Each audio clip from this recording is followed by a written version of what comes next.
It's early morning on the main street of Canowindra in central west New South Wales. While most people are asleep, Max Benno is heading into work. And there's no other place he'd rather be. The butcher shop is my happy place. It truly is, and it makes it so much easier when you've got good meat to sell. Max is in early to prepare meat to sell that day. It's funny being a butcher. You have some people that come in and they think the meat's sliced, the sausages are already made. The joy that what we have is we're a whole carcass butchery, so any product that you do want, we can get for you because we do the whole carcass. The downside of that is we got to break a lot of carcasses and there's a lot of work involved. So depending on the day, there's been 2 a.m, 3 a.m, 4 a.m starts. He moved to Canowindra 2 years ago after he and Wal Stranger met while working as meat traders in Sydney. They became good friends and began talking about ways of selling meat directly to the consumer and started looking around for opportunities. Then they heard a butcher shop was up for sale in Wal's hometown of Canowindra, where he grew up on a sheep farm.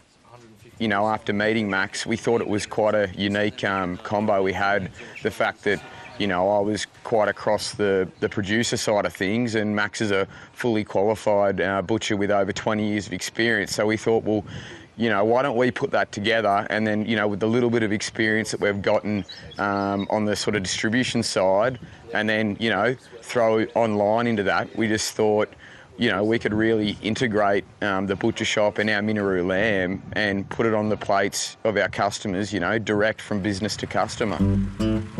Wal's farming skills, along with Max's butchery expertise, were put to one side as the pair got stuck into renovations.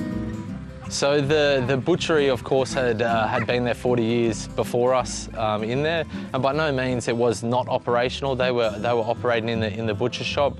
We just, of course, with what we're trying to do with our lamb brand, wanted to have a very nice facility to sort of accommodate what a beautiful product that we're producing.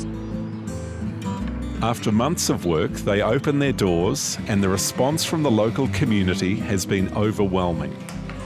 Something else for you, madam. Yep. Chuck. Yep.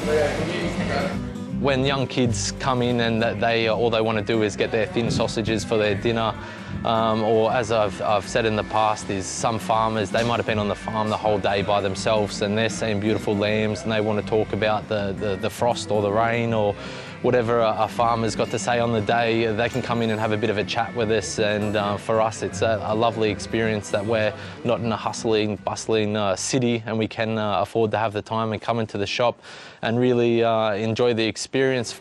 The lamb sold at the butcher shop is produced on Wal's family farm just outside Canowindra, while the rest of the meat comes from other farms around the region. Cracked pepper crumbed pork cutlets, yeah? Yeah, beauty. This lady doesn't eat lamb, but she's converted on the lamb cutlets. Oh, true. Yeah. Keeping that old-fashioned, authentic, face-to-face customer experience alive is what Max and Wal always wanted. So when they became the new owners of the last remaining butcher shop in Canowindra, they had to quickly learn how to run a business. And they've been embraced by the local community. We're very lucky that Max and Wal started the butcher shop in Canowindra.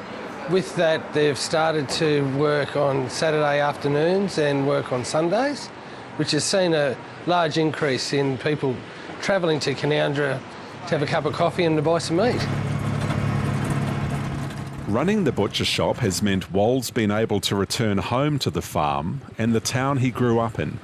I guess at the start it was something I sort of didn't take for granted but wasn't really going to notice. But then, you know, we're 6 months into business and you've got primary school teachers that taught you when you were 8 years old that haven't seen you in 15 years, whether it's family friends or old footy coaches, boys you used to play cricket with. So, no, like, it's definitely a cool feeling.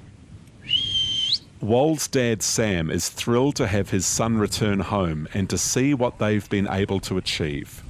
It's a small town and it's good to see young people coming back to it. And they're two young blokes having a crack. and the community, from what we've seen, has really got in behind them. Adding to the challenge of starting their own business, Max faced an unexpected and serious health issue when a lump appeared on his neck. I was diagnosed with B-cell acute lymphoma, which was quite advanced, so it was moving very quickly, and I was put on a leukemia protocol, so quite a heavy protocol with a lot of time spent in hospital, not having an immune system, and of course with a butchery, when you're serving customers every single day, unfortunately they don't go arm in arm, not having an immune system. Max says Wal and the Canowindra community all got in behind him while he was recovering. So there was a lot of days that I would get in before the customers would get there and try and help out as much as I can before the customers would turn up, and I would go back up to home and lay in bed. But again, the Wal, the butchers, the town, everybody was so supportive and able to keep our dream alive. While getting the butcher shop up and running has been achieved, Max and Wal are looking for new ways of selling their meat, including at nearby farmers markets. Hearing from customers that it's the paddock-to-plate traceability people are looking for, they have big plans for where they want to go, including getting boxes of meat into homes across the country.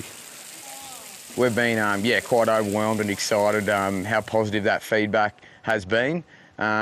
Because, it's not as though we're trying to reinvent the wheel or are doing something extremely different. It's more just, having a go, documenting our story and going, righto guys, come along for the journey.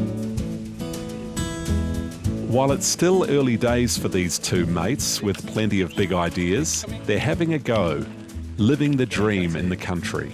Every single day, you never know what's going to happen when you cut open into one of those lambs, and when you do and it's spectacular, you get a few dinner inspiration ideas for yourself.